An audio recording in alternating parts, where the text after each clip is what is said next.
During the early morning of the Allies' D-Day landing on Normandy's beaches, over 80 years ago, a forgotten battle unfolded fought by French paratroopers and resistance fighters, far from the spotlight. These brave men waged a desperate battle to keep the Nazis at bay. It was a fight that had both tragedy and a lot of heroes. It was a moment of valor and sacrifice that history nearly erased. This was a D-Day battle France almost forgot. Welcome to That's Life, I Swear. This podcast is about life's happenings in this world that conjure up such words as intriguing, frightening, life-changing, inspiring, and more. I'm Rick Barron, your host. That said, here's the rest of this story. In a very simple ceremony held during the 80th anniversary of D-Day in the village of Plumelec, President Emmanuel Macron sought to shed light on a lesser-known chapter of France's D-Day history. As the first Allied planes and gliders descended upon Normandy, French commandos were among the initial forces to parachute into the region, tasked with disrupting German reinforcements. Now here's an historical note. It was here that Émile Boitard, a member of this elite French unit, became one of the first Allied casualties of D-Day, killed by German army soldiers. Macron addressed the crowd, and he stated, "The bravery and unwavering determination of these united fighters played an instrumental role in the liberation of our nation. Their heroic actions have left an indelible mark on our collective history." It's a positive step, remarked Marcel Bergamosco, the sole surviving Saint Marcel fighter, able to recount his experiences at the ripe age of 99. Among those in attendance were two former commandos from the French contingent of the British Special Air Service, both centurions themselves. For their unit, which numbered over 400 paratroopers, dropped into Brittany over the course of weeks. This moment felt like a long overdue reckoning. So what happened in the village of Saint Marcel? Well, this is where our story begins. In the lead-up to the D-Day invasion of Normandy, codenamed Operation Overlord, the Allied forces sought ways to impede German reinforcements from reaching the landing beaches after the initial assault. There was nearly 150,000 German troops stationed in the Brittany region in close proximity to the Norman coastline. The existence of the Brittany's region advantageous location drew Allied attention in 1943 as they planned for the invasion. Now, speaking of planning for this massive invasion, here's another historical note to remember. D-Day required detailed planning. Lieutenant General Frederick Morgan and his team of British, American, and Canadian officers submitted plans for the invasion in July of 1943. Although limited planning for an invasion began soon after the evacuation of Dunkirk in 1940, detailed preparations for Operation Overlord did not really begin until after the Tehran Conference in late July of 1943. As part of the planning for an area for a suitable drop zone to parachute weapons, equipment, and even airborne soldiers prior to the invasion was key. An isolated yet visible site was located by a railway line in the River Oust that proved ideal. Designated Whale by the Allies, this terrain became an approved drop zone in May of 1943, receiving numerous containers, drops of arms, and ammunition. As Operation Whale began to unfold, Major Maurice, commander of the local resistance forces, established his headquarters at Lamut, adjacent to the drop zone, to coordinate the airdrops of supplies and personnel. With the consent of the landowners, a local farm was transformed into a rallying point for many fighters in the Malise-Droit area, earning it the nickname La Petite France, or Little France. Now, what was the significance of Saint Marcel? When the German forces occupied this historically rich region in 1940, numerous resistance networks emerged to oppose their presence. The Saint Marcel Marquis Rural Guerrilla Group was established in February of 1943 through the amalgamation of smaller resistance cells, bolstered by incoming weapon supplies. However, after dealing with some difficulty in May of 1943, operations were temporarily suspended to avoid drawing unwanted attention from the German troops. Saint Marcel is a very small village, about 30 kilometers from Vannes. Yet this unassuming locale rapidly became the largest marquee of the French forces of the interior resistance fighters in Brittany, swelling to about 3,000 members. Its remote location away from major transit routes and surrounding dense vegetation allowed the St. Marcel Marquis to increase in size. Beginning in April of 1944, there were other resistance fighters that endured intensifying German arrest, prompting some fighters to seek refuge with the St. Marcel group. In March of that year, multiple arrests disrupted local resistance efforts. But by early June, over 3,000 men had rallied under the command of Major Maurice in the St. Marcel area, guaranteeing its position as a formidable stronghold of the Breton resistance. As the Allied invasion of Normandy neared, the French National Council of Resistance instructed the resistance fighters with carrying out disruptive operations to undermine German forces. This included destroying railway lines, cutting enemy communication lines, and engaging in guerrilla warfare. On June 4th and 5th of 1944, on the eve of the Normandy landings, the resistance fighters' operations began. A code French message, "The dice are on the carpet," broadcast by Radio London on June 4th, triggered what was called the Green Plan to sabotage rail networks. The Violent Plan, involving cutting German telephone lines, was also activated. And finally, the message, "It's hot in Suez," on June 5th, initiated the Red Plan for guerrilla attacks. Local resistance groups immediately mobilized around the 3,000 volunteers.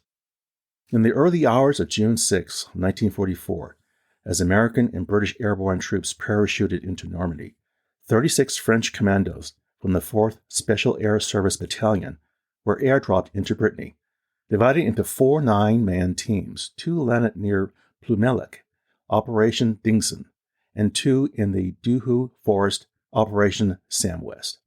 The St. Marcel Marquis fighters and SAS units had very clear objectives: execute the Green, Violet, and Red plans, establish a base for guerrilla operations while obtaining supplies and training, and 2, prepare to support any potential Allied landing on the Morbihan coast. After D-Day, nightly airborne operations into Brittany started on June 9th, with teams of 12 to 20 SAS troops dropping each time. The Germans clearly noticed this activity, alerting the FFI that their base would eventually be discovered. The FFI awaited orders to escalate guerrilla warfare and join Allied forces as guides through the Breton countryside.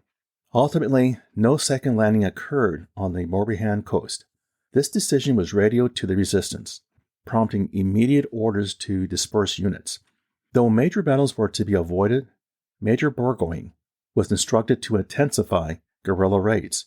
He dispersed FFI and SAS troops throughout the region to heighten the feeling of insecurity among German troops in Brittany. At dawn on June 18th of 1944, an advance French forces of the interior outpost opened fire on 2 German patrol vehicles, likely conducting reconnaissance in the area, which had seen numerous recent paradrop operations. 1 German soldier managed to escape and raised the alarm. Believing they faced only a small group of Marquis fighters, which in reality it was 3,000 resistance troops defending the camp, 200 Germans advanced in a single-file column at 9 a.m. They quickly came under heavy machine gun fire from the Marquis, suffering heavy casualties. A second German attack began at 10 a.m. and again met stiff resistance, inflicting numerous enemy losses. Major Burgoyne then urgently radioed the Allies for assistance. Around 2 p.m., the Germans launched another offensive. At that time, 4 P-47 Thunderbolt fighters of the United States Air Force based in Normandy intervened at 3:30 p.m., bombing the Germans and causing panic in their ranks. The bombing allowed the resistance to reorganize positions. However, after the planes departed, the onslaught intensified, with the battle reaching a fever pitch. As night fell, the fighting gradually subsided. The resistance knew the Germans would renew attacks the next day with greater reinforcements, including artillery and armor support. The decision was therefore made around 10 p.m. to disperse the base before it was completely surrounded. Some 3,000 fighters melted away into the night, returning to their original marquee groups. Before abandoning the site, French SAS paratroopers remained behind to cover the withdrawal, detonating 3 tons of explosives and ammunition. The Battle of St. Marcel proved immensely costly. Approximately 30 FFI resistance fighters and 6 SAS paratroopers died in the fighting. German losses were even higher, with estimates ranging from 300 to 600 killed. It was clear the enemy had gravely underestimated the size and defense capabilities of the French forces.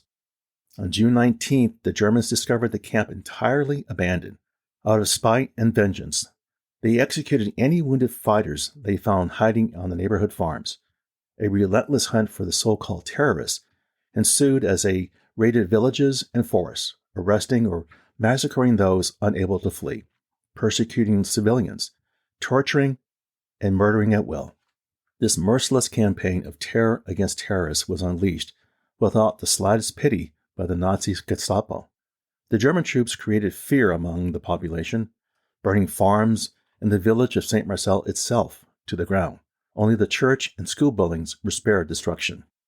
On July 12, 1944, less than a month after the June 18th attack, German soldiers who were tipped off by the Gestapo discovered a resistance command post near Plumelec. At dawn, Captain Marine, along with 17 comrades, 6 paratroopers, 8 resistance fighters, and 3 farmers, were executed immediately. This marked the tragic end of the St. Marcel Marquis. Assessing the impact of the St. Marcel operations, the toll on the SAS forces were severe. Of the 450 deployed, 77 were killed and 197 wounded in the fighting, but the battle was significant. The Battle of St. Marcel exposed the existence of a highly organized, well-armed French resistance maintaining direct contact with Allied command. The heavy casualties inflicted delivered a serious blow to German forces. Conversely, this engagement taught the Allies that a permanent static base proved untenable for coordinating clandestine armed resistance. Notably, the fighting of St. Marcel resonated deeply across the French region. For the first time in occupied France, German troops encountered decisive resistance from local forces. More importantly, it prevented the redeployment of these German units as reinforcements against the Allies as they pushed out of Normandy, fixing them to combating resistance networks. The tenacious defense of St. Marcel on June 18th of 1944 represented a morale-boosting success story early in the French liberation. While the battle eventually concluded with a tactical withdrawal, it demonstrated the fierce determination of the rural French resistance guerrilla fighters. Their stubborn resistance bled German forces and foreshadowed the Allies' eventual victory. So what can we learn from this story? What's the takeaway? The Marquis de St. Marcel was a force of French resistance fighters, 3,000 men with 200 free French SAS during World War II operating in Brittany. It was created just before the Normandy landings, with the objectives of preventing German army reinforcements from reaching the coast, thus facilitating the task of the Allied landing forces. President Macron's visit served as a poignant reminder of the sacrifices made by these unsung heroes, whose stories have long lingered in the shadows of France's wartime narrative. As the dwindling few who bore witness to those events approached their twilight years, the urgency to enshrine their legacy grows even more obvious. Please understand this. These men and others who died during the D-Day invasion campaign 80 years ago gave up their tomorrows so that you and I can have our todays. Please remember them. Please. Well, there you go, my friends. That's life, I swear. For further information regarding the material covered in this episode, I invite you to visit my website, which you can find on Apple Podcasts, for show notes and the episode transcript.